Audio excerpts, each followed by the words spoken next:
Sweet, sweet, sweet. I never get tired of that opening video right there. Okay, for those of you first-timers, real quick, this is Patrick Allmond from Stop Doing Nothing headquarters here in the city. And if it's your first time watching or if it's your 50th time watching, do me a favor, drop a comment down there with your business idea. Today we're going to be talking about, by the way, this is show 89. You'd think these numbers would be high, but it's really weird how math works. Show 89. What does it mean? What does Stop Doing Nothing mean? And as always, I've worked on show notes for you in my typical Patrick handwriting. And so here are 5 things when I say to live the Stop Doing Nothing life. Well, first of all, let's get the obvious out of the way. I picked a phrase, a couple decades of doing nothing, and think about it. When I just look at the word, stop doing nothing. It's a sentence. And what that's instantly supposed to communicate from me to you is that if you are stuck on something, then think about the problem for a little bit, but as soon as possible. Way too many people, in my opinion, have a big challenge with the unknown, and a big challenge in not knowing what to do, and they live in that fear, and they live in that fear stew is what I call it. They churn around in that fear for days, weeks, months on end, and all of a sudden it becomes years. And 5 years down the line, someone says, so when are you going to execute that big idea? And you're like, well, I've been thinking about it for a while, but I haven't really, now is not the right time. And if you're doing that, you're not really, in my opinion, living the Stop Doing Nothing life. You're going to see here some some tips or some philosophies I have as we kind of go through this. But to me, the very thing is when you have an idea, or you have a plan, or you have something that you say, I really want this, and not the kind of cat this soul it really badly. When you have that kind of feeling in your life, what you should do is you should start taking immediate imperfect action. And that's what Stop Doing Nothing means, is that when you have an idea and you've made that commitment, that hardcore black and white, hard-ass edged commitment that you want something, immediately start taking action on it. Stop, don't wait around, don't think about it too much. Get some small education on it, and that's what my tips are going to be talking about. The biggest one is stop doing nothing. And by the way, in case someone asks, these shirts, these Stop Doing Nothing shirts, are available in the Stop Doing Nothing store over at store.stopdoingnothing.com. Let me put that up in here real quick on the screen, store.stopdoingnothing.com. If you're interested, we've got hats, we've got shirts. The shirts are really popular. I send those out to clients, but they're also available online if you want to pick up one of those. So what else? That's the obvious stuff. The first one I wrote down here when I think about Stop Doing Nothing, the phrase, is being comfortable with being ignorant. I don't have a lot of education. I did complete high school, jump right in the military, and I do have some college under my skin. But as a confession, which a lot of people don't know about, is I don't have a lot of formal business education or business training. There was no 4-year degree or to get some kind of in business. Almost everything I've learned has been taught. There are a lot of things I didn't know how to do when I first went into business. There's a really cool story I like to tell about when I went into business in 1998. I went on my very first business trip to Iowa and barely had any money. Had no idea of the kind of accounts, receivable and invoicing and stuff like that. And I stayed in this hotel where I barely had any money, and my credit card kept getting rejected. And I had no idea about invoicing. And I was the first payment deposited, and the company I was working with was like, well, we can't pay you until you invoice. And then all of a sudden it kind of hit me, and I kid you not, it was freezing cold in Iowa. It hit me that I didn't know how to do invoices, and I didn't know how to bill. So I remember in that hotel had a business center. I'm not even sure, I was traveling with a laptop at the time, I might have been, but that hotel had a business center, and I had to go down to that business center and basically learn how to, I'm not sure, I think we at the time, but I basically, between the internet and the software on the laptop, I kind of figured out, here's the of invoicing for hours, and you print an invoice, and this is what you put on the invoice, and then you mail it and they pay you. I know it seems kind of 101, but you have to remember, I didn't have any business 101. This was me figuring this out on the fly. So here I am stuck in a hotel in Iowa when it's freezing cold. I'm kind of hiding as I'm going back and forth in front of the front desk, hoping they don't say, hey, Mr. Allmond, we're still trying to charge your credit card and it's still not going through. 100% true story. And I kept waiting to happen because we could basically pay them with. But yeah, I had to go out in the freezing cold in this business center. After I figured the wasting thing, I had to print it out. I think I had to borrow an envelope from the hotel. And I had to go find like a local FedEx box is what I had to do.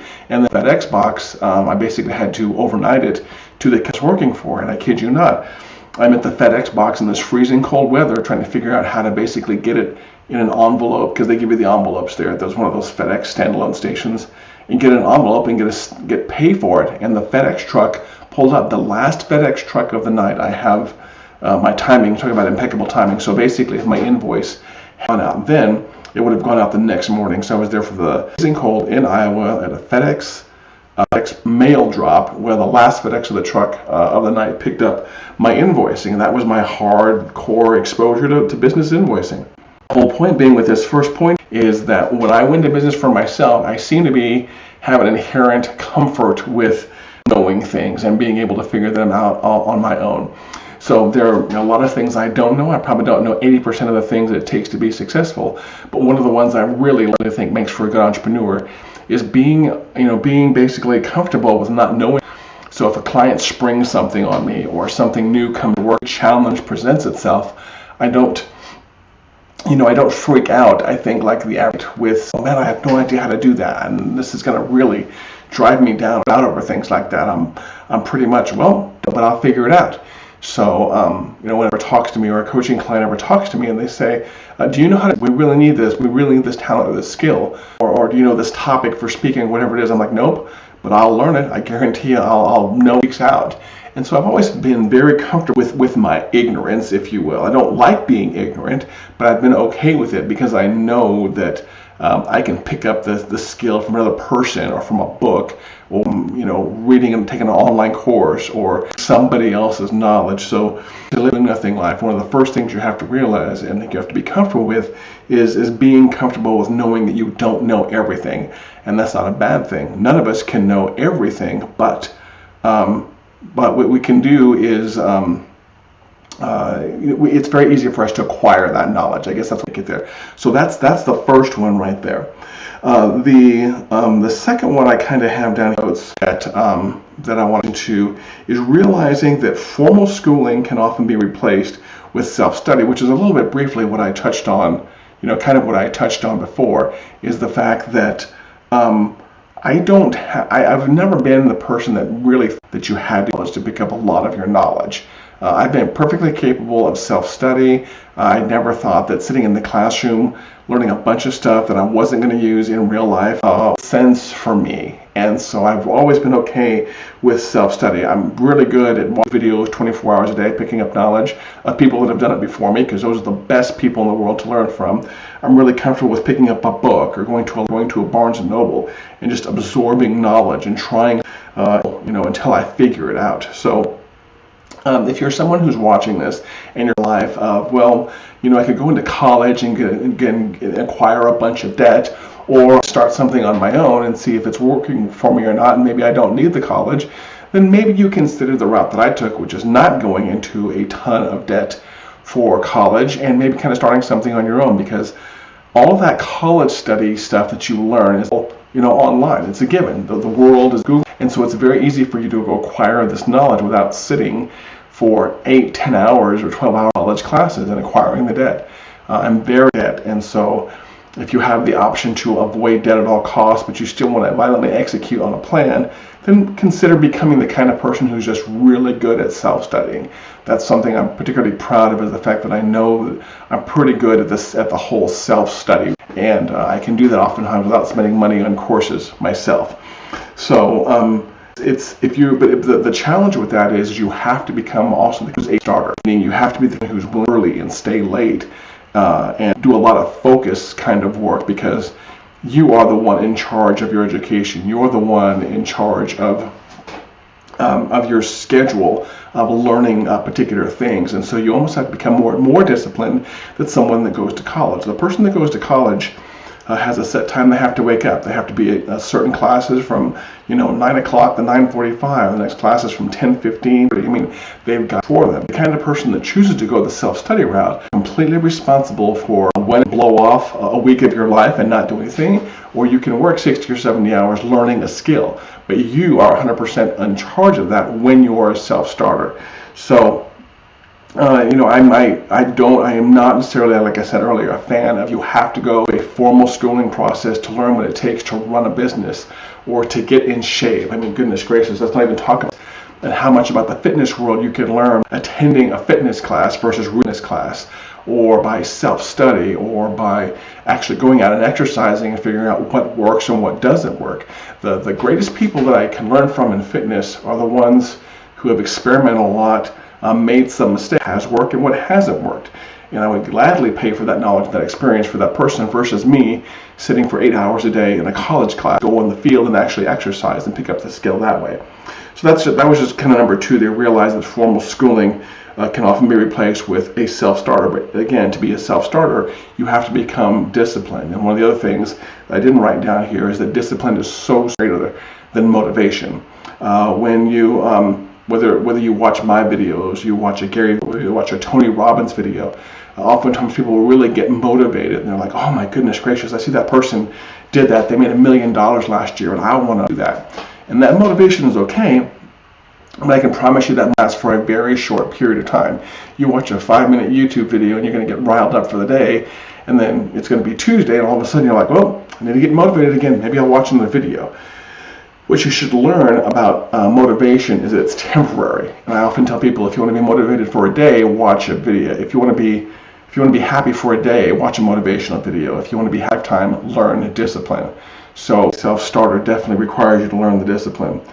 Let me see, what else did I have here? I think the knowledge is the desire to be smart, the hunger to be smart. Every now and then I'll run into someone, and these are really someone who is just a voracious consumer of knowledge, and they want to be at all costs. And those are the people you have to worry about right there, because those people will be successful. The people that they have kind of the attitude I talked about in my first point on this video, which is they don't know how they're going to do it. They're going to do it one way or another. Those are the people you want to be friends with, and those are the people you have to watch out for. So if it's kind of the difference between what I call lightly motivated and being outrageously motivated and being hungry is really kind of have to train yourself to do. It's not something that comes by most people, but it has to be one of those things that success at all costs, or becoming a millionaire at all costs, or acquiring a skill at all costs. Cold brew, for those of you asking, right there it is. Cold, is it on there? Grande cold nitro brew. That's my jam. So if you aren't that kind of person, or if you see that kind of who will basically bust their ass at all costs, successful, try to follow those kind of people in the world. I'm not quite sure if I'm one, but there are several people out there that I follow that I just know will basically bust their ass successful at any possible costs out there. Something else I think that kind of epitomizes the stop doing nothing life is being okay with making mistakes. And I probably touched on this in some earlier points. And to tell you the truth, all my bullet points right here are kind of Venn diagram all over each other, a little bit. But being okay with making mistakes is something else that I think epitomizes the whole stop doing nothing life. Being okay with jumping into something and not knowing how to do it. Being okay with putting yourself out there, whether it's a video like this, or a Facebook update, or an ad, or going on TV, or a variety of things where you are looking like a fool. Okay with failing, because self-talk, I'm really big into self-talk. And when it comes to failure, you can look at failure two different ways. You can look just the word says, you tried something and you didn't succeed and you should be embarrassed and hate yourself because you made a fool of yourself, or failure as well. Damn, that was a rough lesson. Maybe I should do better next time. Your ass, and you figure out the skills you need to do better next time. So that's really kind of, to me, what failure really should be, is a lesson. So basically, either you tried something and you succeeded just fine, tried something and you failed miserably. Let me get my footpad here. So for those of you that are watching, I've got a nice calm thing to stand on when I'm doing videos. It helps the floor not be so hard. So be okay with making mistakes, and change the words the self-talk you use when you talk to yourself when it comes to. Try not to use the word failure or stupid mistake. Try to use the word as maybe hard lesson. Failures are just hard lessons. That's really all they are, is lessons that we paid money sometimes to learn. And so, a lot of psychology, a lot of self-talk is using different words. So one of them might be, get the word failure either your task being a failure or you being a failure out of your terminology, and replace that with lesson or hard life lesson or whatever you want to call it. I'm perfectly willing to have lots of hard life lessons, but I have yet to consider myself a failure. Next one I want to talk to you here is a really cool, and I can't remember who I saw this one say once. An imperfect plan executed beats a perfectly planned execution. So actually, I think the way this should be is an imperfect plan violently executed today beats a plan executed tomorrow. And again, what that means is, it's not on this shirt right here. I have some shirts that say done is better than perfect. I'm gonna write that down in big giant letters so you can write that down yourself later. Write this down. Maybe make this a screen backdrop or someplace. Done is better than perfect. Okay? What that means is the old school. Here's another example. The old school world of starting a business would basically be you work for months and months and months on a perfect business plan, and then you eventually get it approved by someone, and then you execute it. Nah, this is 19. What we do these days is we take an idea. It seems like a halfway good idea. We do a little bit of planning on it, and then we get to work. We don't overthink it. We don't sit on it for weeks or for months or for quarters or, oh, I'm going to get to that, I'm going to get to that. No, the person who sits around and waits for the perfect time or the perfect opportunity is going to be run over by the person doing the work. So an imperfect plan violently executed today, and what that means by violently executed, that means just not going casually into it. What that means is you go into it deeply. You go into it, shoulders first, head first, feet first, whatever you want to call it, to it like a brick wall. You run into that brick wall. You don't jog all the time. You run into that brick 50 miles an hour, coming in like the Kool-Aid man, crashing and burning. An imperfect plan violently executed today beats a perfect plan executed tomorrow. That's what the full phrase should be right there. And so all that when I took that note and as I was thinking of this show for you, all I was trying to basically say there is that with doing a little bit of planning on your goals, your wishes, your dreams, or upset, but then getting to work as possible. Because if you have this same, let's say it's a Monday morning, same goals, dreams, and upset that somebody else does, and you got it for hours, and then by noon or in the afternoon, you're getting to work. It's building a website, it's building a shop, it's setting up an e-commerce account to sell something, it's getting on the phone and reaching out to those, it's looking for events where you want to speak. It doesn't really matter what it is. But let's say by noon you're working on that. Well, the guy who had the same thought as you in the morning, they're still thinking about it. They're working on a spreadsheet. They're making a long plan. Maybe they get done about 1 o'clock and they go back to something else. And on Tuesday they plan a little bit more. And maybe Wednesday they plan a little bit more. Then maybe by Thursday they kind of get to work. Well, you know what? You've already 2 or 3 days. So be okay with doing some planning, but living off of an imperfect plan and basically kind of learn as you go. My philosophy is basically learn, execute, learn, execute, learn, execute. Oftentimes in the world of college, which you're basically learning for 48 months and then you execute. No, execute. Maybe it should be learn, execute, stumble, burn, learn, execute, stumble, crash, and burn. That's the philosophy that I believe in right there. I should write that down. Hold on a second. So what did I say? I said learn, execute, stumble, crash and burn, and then go back to learning again. I'm going to have to use that at some point in time in some other training with that. So yeah, that needs to be your life. Learn, execute, stumble, crash and burn, and then learn again and restart again. And the last point I want to leave you here when I talk about what's the definition of stop doing nothing and what does it mean is I wrote down, I don't know is never an acceptable reason to not do something. And again, this kind of touches on some of the previous I was talking about, is that whether it's a technical skill or an interpersonal skill or an emotional skill or a skill having to do with emotional intelligence, if you don't know how to do something, perfectly okay. But not knowing how to do something is not a good reason to not do it. And that kind of is a tongue twister right there, and I hope that makes sense. But I don't know how to do something that shouldn't. Let's say right now if I was to go outside my office and I didn't know how to jog. I could look up a YouTube video on how to jog, and in 5 minutes, I'd know a little bit about how to jog. I'd probably hurt myself because I didn't stretch, come back and be in a little bit of pain, and then I would get on and watch some more videos. I'm like, oh, here's the stretching routines you should do before. Here is what you should eat before you jog. Here's what you should eat after you. This is how you should hydrate when you do jog. You know what? Next time I go out and jog, I'll learn a little bit more, and I'll do a little bit better. But you know what? A longer jog this time. And oh, you know what? I learned, and the jog was a little bit of a longer jog this time, and came back in a lot more pain. Come back, Google, okay, how to do, marathon jogging, or how to do three, something like that. Again, I'm more of the learn, stumble kind of person. However, I don't know is very rarely say.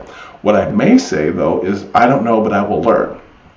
So don't ever say I don't know in response to an issue or a challenge you're having in life. Don't ever say I don't know and just stop right there. Say I don't know, but I will learn. Or I don't know, but I'm hungry to learn. Or I don't know, but I want to learn. Don't let I don't know be the end of an idea, or the end of a philosophy, or the end of a plan, or the end of a dream or obsession. Be okay with not knowing, and learning something on how to do something. And so that's kind of those are my 5 points right there. So it's kind of a quick recap. The obvious thing when I say stop doing nothing, make sure you take action as soon as possible. Be comfortable with being ignorant. Trust me, I'm the king of being ignorant, but I don't stay ignorant for very long. Formal schooling can often be replaced with self-study, but you have to be a self-starter and a hungry self-starter. And the desire to learn is very important. If you have a desire to be successful, you can do quite a bit in life. Be okay with making mistakes, and if you ever want a reference for someone who makes a lot of mistakes, just come back here and make some comments, or message me or text me. You can always text me right here. Let's get that number on the screen for you. There we go. You could always text me or call the office right here if you want me to address a particular issue, or especially if you want me to do it anonymously. If there's a that you want me to answer, please go ahead and text it right here or call here, and I will get the main Stop Doing Nothing office number right here, and me or somebody else in the office will answer this and get back possible. And the last point I want to leave you with is the phrase I don't know is only okay if you follow it up with a plan to know. It's only okay if you follow it up with something like I want to learn. So don't ever an idea with I know that when I have some discussions in my family here, oftentimes we don't know, but goodness gracious, in a heartbeat, we've got our phone out and we're going to learn. So if these ideas make sense to you, if you want to know more about what we do here at Stop Doing Nothing, head over to the website at stopdoingnothing.com and contact me, and I'll see if there's an appropriate coaching program for you. And you notice I don't do a lot of plugging here, but we do have coaching, we do have business coaching. And if you like these ideas and if you want to violently execute your plan in the next 8 weeks, then reach over there out to us, and we'll see if we have something that's a good fit for you.